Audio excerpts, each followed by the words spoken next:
I'm going to go ahead and get started and introduce my guests that are joining us today. So I want to first introduce my colleague, Justin Duvall, who serves as the Associate Director for Undergraduate National Recruitment. Justin will be sharing admissions and recruitment information along with the most recent updates to the fall semester as it pertains to your student joining us. My second guest is Ellen Jimenez, who serves as a board member for the Arizona Parents and Family Association. Ellen's son Logan wrapped up his first year last spring as a Wildcat and will be entering his third year at the University of Arizona. So Ellen, thanks for being with us. I'm going to go ahead and kick things off with you and ask you my first question. Exciting. Thanks. So in my role at the university, one of my goals is to try and prepare parents and family members and students for that big transition to college. And oftentimes our family members are surprised at how tough it is for parents to deal with that college transition. So how did you manage this in your home and what did that look like? So in my house, my son, he is getting ready to start his junior year. His freshman year, we did go to one of the local community colleges here in town. But we often joke about the Transformers movie in which the mom runs around when her son is moving out with those baby shoes and she's crying hysterically. That would be me. I completely fit that profile. So I'm that mom who was completely not prepared, not excited at all about my son Logan graduating from high school, because I knew that would be the transition time that he would need to move out on his own and learn the world, be a part of the world. We prepare him for that and we want them to do that. But deep inside, he's my baby boy. So I was not super excited about it. And on the other hand, I was really excited about it. So proud, anxiety, everything all the way across the board. So with this school, they've done an amazing job in helping all of us as parents, whether we want to let them go or not, prepare for that and support them. Because ultimately we do want to let them go and let them grow and let them do their thing. But at the same time, we still want to be on the backside and be a part of that. So tons of tools are available to help us be a part of that and help us maintain those communications and know what's going on. Does that help a little bit? Yeah, I think that's a great answer, Ellen. And you mentioned some of the tools and resources. So I guess my question, to kick my questions off, or what were some of the tools or resources that Logan used throughout the semester that really helped support him while he was on campus? Absolutely. So I asked him this question in preparation for this because I really kind of wanted to hear his answer. And his response was immediately his academic advisor. He loves his academic advisor, his professors, and then the next one was the other students. And he made a really good, valid point between his roommates and other friends that he's made throughout the campus. Everybody's there and experiencing the same anxieties or excitement or just enjoying all of it. But they're all in the same spot. So they really encourage and push each other to get through those next steps and to make sure they're attending those classes and make sure that they're studying and making sure that they're not even doing too much of that if that's part of it. And then his other one was the library. He loves the library and he does study there quite a bit. Yeah, that's great. You mentioned some of the resources that are available, and I think that's one of the things that I love most about Arizona is that we do have phenomenal resources that students can take advantage of to help them in that transition. But what were kind of transitioning into you? What were some of the tools or events that you took advantage of, as a parent to keep yourself connected and engaged? For me, so we laughed because when my son decided he wanted to go to U of A, which was quite a while ago, he bought a bumper sticker. I have a Wildcat Mom bumper sticker, and he has put that on my car. And I drink the Kool-Aid is kind of how I put it. So I have that U of A mom baseball cap, shirt, long sleeve, short sleeve. I have a sweater. I have a coffee mug. I've got all of these things that I do, but because I'm so proud of my son, I want to continue to let him know that I'm supporting him. And then I'm going to say that the Parent and Family Association is huge. The information that is shared to all of us, the fact that, and Anna Marie, she's always available, she and her team for us, whether they're questions about how do I help him get a job, or what kind of avenues can I push him to go to make sure he's staying on the right track. Parent and Family Association is always there. There's a calendar that they give us at the beginning of the school year, and it keeps you on track as far as deadlines. And then I'm going to honestly say, I know Anna Marie mentioned to me quite a while ago, she kind of gave the analogy of a tandem bicycle. So as our children are growing up, we're driving this tandem bicycle, our children are in the back seat. And then as they transition into college, this is the time when we move into the back seat and they're driving, and they're driving that bicycle. So we are kind of along for that ride. As you'll see in some of those pictures, I attended some football games this year, some other sporting events, and then I of course have to go over and say hello, or they'll come over, he and his friends will come over and say hi. So just to be engaged, involved, and be there just to support them. That's honestly what I've really learned in the backseat of that tandem bicycle. That's a great analogy, and yeah, I think the Parent and Family Association is I second that. I mean, they're awesome, and just these chats that they've been putting together here as we transition into the fall have been very, very valuable. I've been hearing from a lot of families, they've been getting a lot out of these. So into my next questions, kind of transitioning into the situation that we find ourselves in now over the past couple of months. Can you share with us what kind of Logan's experience has been like, since he's had to return home from the COVID pandemic, and what his classes have been like, and, how did he handle the situation? And, do you have any tips or tricks that, you can offer for our students who will be coming in this fall or may continue to do remote or flex learning? It's quite a learning experience for our kids. So my son, he did go from being in the classroom, and he lives off campus, or he did, until he moved back home, and then he was working online. But he made that choice and I gave it to him because I'm riding in the back seat of that tandem bicycle. But I gave him the choice to stay in that off-campus housing and continue the online classes, or come home and still do the online classes.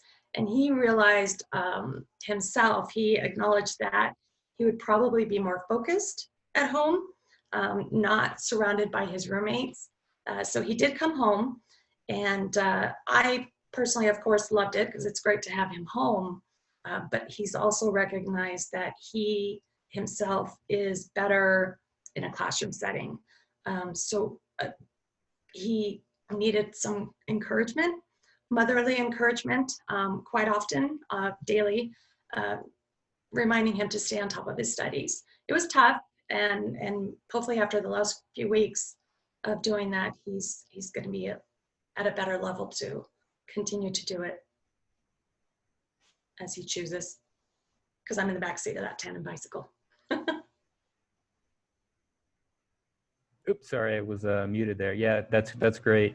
In kind of transitioning into our last question here, I was just kind of curious if you could share with everybody who's in attendance any other resources on campus that new families may not know about, that you may not have known about at the beginning, that you think are very beneficial and that they should know about, and perhaps why you're so passionate about them. There's tons of resources, more than I ever realized, and some I didn't even find out about until maybe after the school year started, which I have utilized myself. But there's the SOS they are there all the time for you. So any questions that you may have are there. They'll answer for you. There's a think tank that they're available for our students to help encourage them to also continue their studies. Events on the mall, they happen all the time. So those are nice for our students to participate in, whether they're in clubs or they're just visiting some of those events and meeting others, and then supporting each other during the finals week especially. One of my favorites, which I'm very passionate about, is the campus pantry. The campus pantry was started by some of our U of A students, and it's continued to be run by our U of A students. But many of our kids don't really eat well, and some can't afford to eat well. And this helps support them to continue to eat, so they can go in there and get food. I can't remember how often they do it, but here in the community, I've been able to encourage some of my business partners to collect food or donations, and don't get that to the campus pantry so they have food to have available for our students. And then my son, when I introduced him to the program, he was kind of excited to know and learn that some of his friends he's made there at school volunteer there in the campus pantry. So there again, the U of A is making our kids even more rounded and giving to our community and themselves. But that by far is the program that I'm most passionate about. Absolutely. That's, you mentioned SOS, you mentioned Think Tank. I mean, we have so many phenomenal resources that not only students can take advantage of, but parents can take advantage of that I oftentimes forget about. We have so many, and that SOS center that you mentioned stands for Support Opportunity Success. And it's wonderful because not only students can use it, but parents can use it. So if you're ever just at a loss for who to turn to or need direction, or, my student's having a problem with this, or I don't know who to send them to for this, that's what they're there for. That's their sole purpose, is to help you bridge that gap. And, you mentioned Think Tank as well, which is our free tutoring service that offers a variety of classes for tutoring. So those are some great ones. And of course, the campus pantry. So that's great. Thank you for answering those questions. Hope everybody got some good information out of that, and a couple minutes ahead of schedule, but that's okay. So as we transition out of the question portion of the webinar, I just kind of wanted to just provide a few updates in terms of where we are at this point in time. The first being, reentry. A lot of questions are what reentry is going to look like, and I get the information in the same time that you all get the information. Our president has the weekly briefings that he makes on a weekly basis. So hopefully a lot of you are tuning into that. If you have not been tuning into that or are not aware of that, it's on the main university webpage. There's a little COVID link. It'll take you to where you can see that and find all of the pertinent information moving forward. But, the president has made clear that, we're making plans to be back on campus for the fall, and that's the direction that we're moving. However, with that being said, we do want to remain as flexible as possible moving forward in a variety of ways. And one of those is, of course, being the class offerings and the class modalities in which they're going to be taught. So I know an email was sent out earlier today. So those of you that have already, been through orientation, registered for classes, you will have received an email informing you about the different modalities. So if you've already checked that out, great. If you haven't, maybe after this presentation is over, you'd want to check that out. But in a nutshell, there's going to be 4 different modalities for class instruction this fall. One being in person, of course.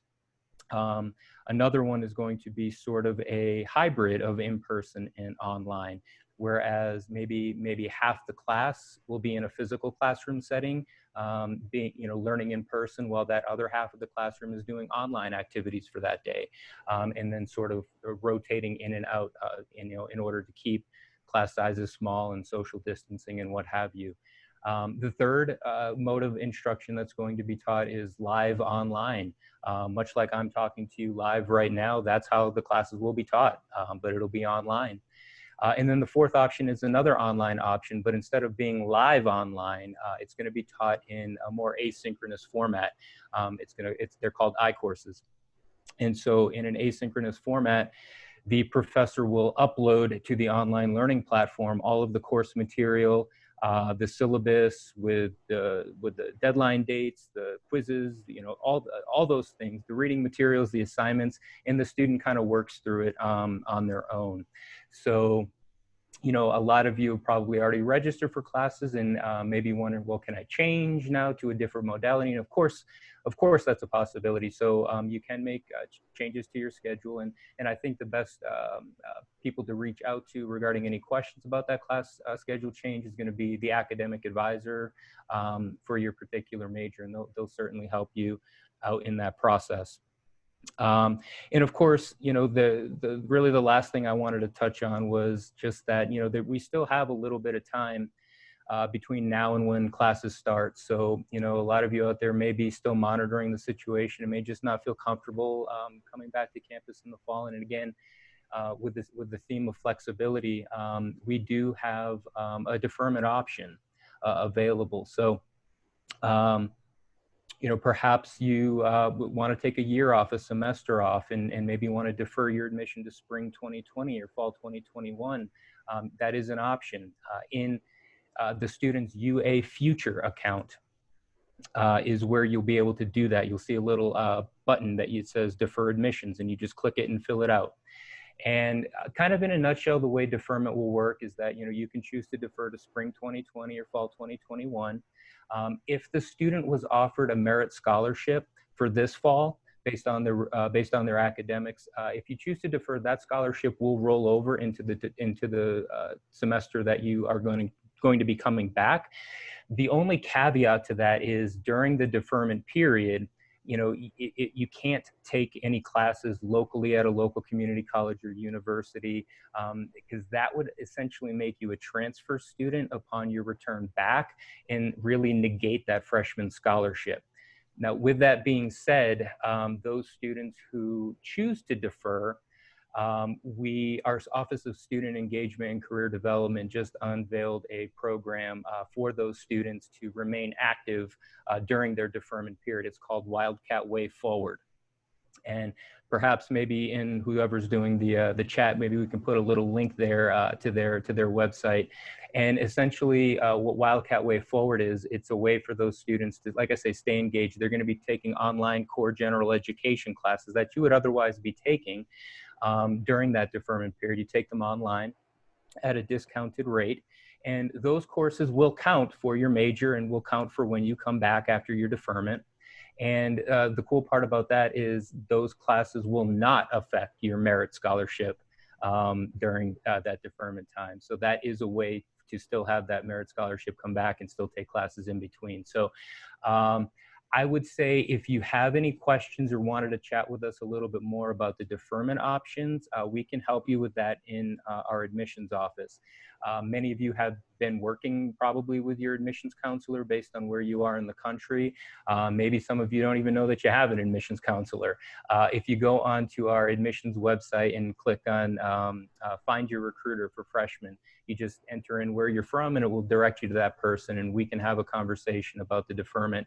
And if you have any questions about the Wildcat Way Forward program, if you have chose to defer, I would recommend reaching out directly to the Student Engagement and Career Development Office, and they can have that conversation with you as well. Just one final thought on those two topics is that if you are considering a deferment to either the spring 2020 or fall 2021, we do have an August 7th deadline for that. And those of you that have chosen to defer and choose to take part in that Wildcat Way Forward program during that deferment period, they're basically taking students until they're full. It was just unveiled very recently, so they're obviously not at that point yet, but I did want to just make it a point that our deferment deadline is August 7th, and Wildcat Way Forward will continue to take classes students until they're filled up. So Yeah, that's pretty much all I had. So Anna Marie, right on cue. Perfect. You were listening. That's awesome. I am listening and I'm reading a lot of questions that are coming in on the back end. So I know it sounds like, or it looks like, Ellen, you were answering some of them. But since we have you here, there were a few directed towards you. So I'm going to ask them of you if you're willing to answer just a few more questions. Heck yeah, I'm ready. Cool. All right. So what is one thing that you didn't know your Logan's freshman year of college that you learned quickly and advice that you would give? You know what I learned? And again, carrying the baby shoes around, our kids are really smart. They're ready. And even going back to when I started school, we're ready. And it ended up being so much easier than I ever expected. I believe I may have, I won't completely admit it, but I may have made it myself more anxious about it than I ever needed to be. This is a very exciting time for them. It's also a very exciting time for us to be able to live vicariously through them again. For those of us who have gone to school and watch them grow, because they really are, they're ready and they love it. And I think if I had to do it all over again, I wouldn't stress as much about it, all of it, the whole process. I would really have enjoyed it so much more than I enjoyed it, but I probably could have enjoyed it a lot more. So somebody has asked this question a couple of times. Will Logan be joining us this fall on campus? Yes, he will. He's actually going to be going to live classes. Good, wonderful. He's ready to move out now and is honestly counting the days till class starts. Totally understand. And then one more question I noticed that came in is, how did Logan get involved, especially transferring to the University of Arizona? What did that happen? That's a great question. Fortunately, he's not shy. He has a way of connecting with people. Clubs are great. And then I know I mentioned earlier, the mall is fantastic. Get out there and find people that have the same passions as you have, or as he would have. And that was something that he did on his own. And then being here in Tucson, it's been a lot of fun because he brings them home, so I can cook for them, or they just hang out. But he's made himself a really great group of friends. All great resources. And I'm just going to add, or I'm going to add to what you said. When you referenced clubs on campus and the mall, there's over 500 clubs and organizations that are it's called ASUA, Associated Students, University of Arizona. And so they're student-led, student-run. And if you were to go to that website, and just to let all of you know that are listening, I'm going to go through all of the questions, find links, and I'm going to follow up with an email and send supporting links to the questions that are being asked. And one of them will be ASUA. They can peruse that website and see something that fits. For students who are on campus, when you're referencing the mall, I don't know what it's going to look like this fall because everything is so fluid, but normally these clubs and organizations set up tables on the mall and they just chat with the students and share a little bit about themselves. So that's how they try to get them connected. A question that I keep getting in our email, and I know we have some great questions in regards to the dorms and on the campus, but I wanted to ask it here and share the answer because I've been seeing it pop up. And Charlotte sent this via email. If her daughter decides to cancel her housing contract for the dorms for fall classes, because now they're online, but is returning in the spring for in-person classes, how would she be moving back on campus? And so I'm going to quickly answer that. So families and students would be able to cancel for the fall. You would do that online on our housing website and apply for spring only housing. And that application opens September 1st. All of this is on the housing website. And then let's see, it looks like that $150 non-refundable application fee covers the entire academic year. So that covers the spring semester. So I would recommend looking at the Housing and Residential Life website. There's an actual COVID-19 FAQ page, and all of that is listed there. And questions that I've been receiving via telephone and email are students required to wear masks in their dorms. And so they're asking students to wear their masks everywhere but in their dorm room, and they're going to strongly encourage them to wear them in those community restrooms. And then one last question I wanted to address in regards to housing is the cleaning supplies. A lot of our families have shared that they're having some difficulty purchasing cleaning supplies in their local hometowns. And so on the housing website, they've noted if you're unable to find supplies for the students that are living in, oh my gosh, I've lost the word, in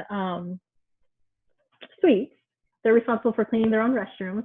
They can go to the front desk and check out the cleaning supplies there, and they are recommended cleaning detergents. So I wanted to answer that. And then I saw a few questions pop up.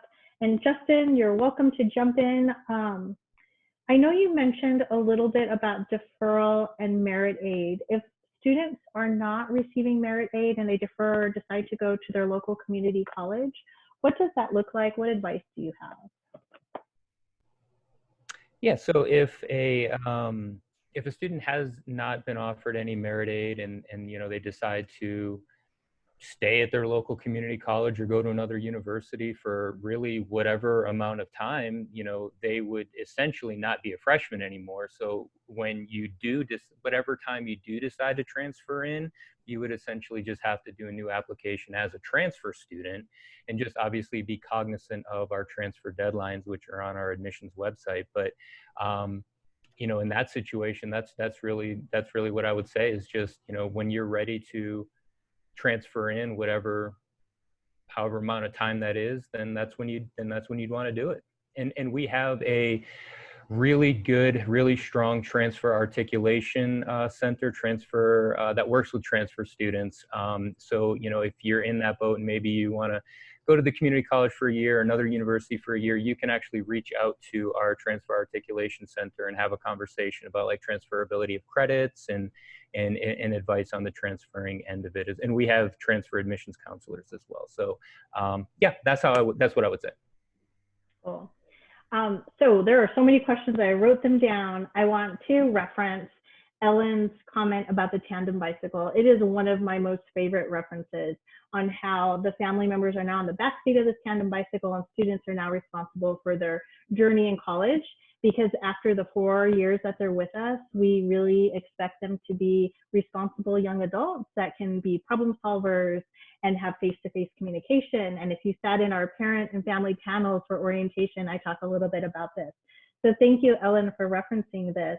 And so with that being said, I'm gonna address a couple of questions here that I noticed that came through about the academic advisors. And so your students, if they attended the June orientation date, that would have been their first introduction to their academic advisor. And so really, that's their point of contact moving forward, and they're starting to build that relationship with their academic advisor to get them through the next 4 years. So if your students have questions about classes, class modality, if they want to switch classes, if they're thinking about taking some of these classes at a community college, I really recommend that they reach out to their academic advisor for advice and communicate with them. And really, the advisors are going to only speak with the students versus the parents or family members. Somebody had asked if they would be able to get the names and reach out to them. They're only going to speak to the students because now we have FERPA, the Family Educational Right to Privacy Act, and students would be able to have to start that communication for themselves. And so they're not going to speak to parents or guardians. So I wanted to clarify that a little bit. And then I'm just going to jump through some of these questions. And Justin, Ellen, if you have an answer, feel free, or I'm just going to try and shoot them off pretty quickly. So if your student missed orientation, they need to reach out to our orientation office, and they need to schedule a date. They can't just reach out to an academic advisor and schedule their courses. Justin, am I correct to say that there might be a hold placed on their account if they don't attend orientation? Yeah, well, you're correct in saying if they didn't attend orientation, they still need to go through it and go through a meeting with an academic advisor. That's all part of orientation.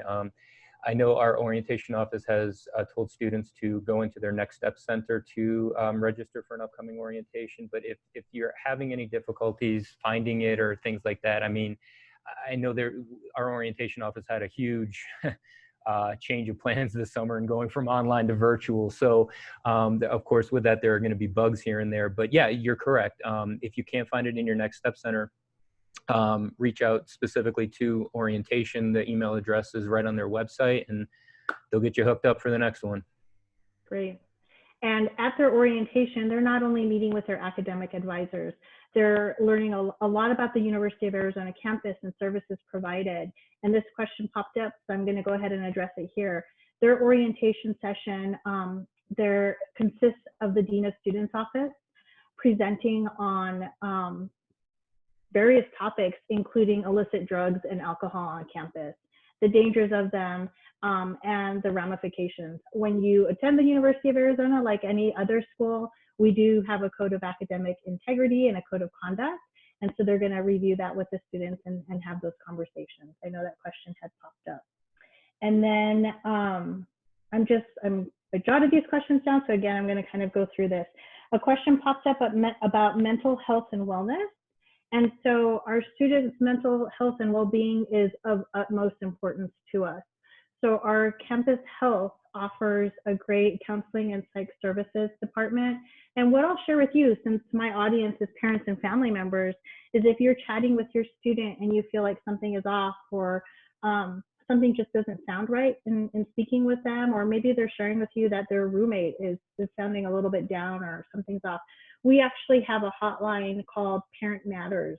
And you can call that phone number and share with them your concerns, and a counselor will immediately reach out to your student or whatever student you're recommending, and they'll make sure that the students are brought into the office for some care. So it's a great resource, and we'll make sure that that's included. Ellen, I loved that you discussed the campus pantry. It's something that I'm passionate about as well. I think it's a great resource for our students who are experiencing some food insecurity. And I know we've gone over a little bit in our time, so I'm going to answer one last question that I've seen pop up, and that is tuition reduction or refunds if students are sent home or only taking online courses. And so I'm going to take a stab at it, Justin, and if I miss anything, I'm going to have you jump in and help me. But there are not any tuition reductions for students who are attending or registered for in-person courses, even if they're in that flex modality or the remote modality. A lot of them are going to be synchronous courses with the professors, similar to how we're chatting with you, interacting with the students, versus an online course where students would log in, everything is listed there, and then they're just responsible at the end of the semester for turning in their work. So the classroom modality looks a little bit different. Therefore, there is not a tuition reduction. Justin, would you like to add to that? No, I couldn't have said it better myself. Okay, great. Well, it is 3:36, and just to be respectful of Justin and Ellen's time, I wanted to say thank you so much for joining us, for answering these questions. My colleagues and I are going to remain online for a few minutes to wrap up some of the questions that are being typed. If we don't answer your question, we'll be sure to email you the answer. And then, like I said, I'm going to send one large email to the entire group of registered guests with a lot of the links that we discussed today. So thank you, Ellen. Thank you, Justin. Best of luck to Logan. And we appreciate seeing you and chatting with you today. Thank you. Thanks for having me on. Thank you.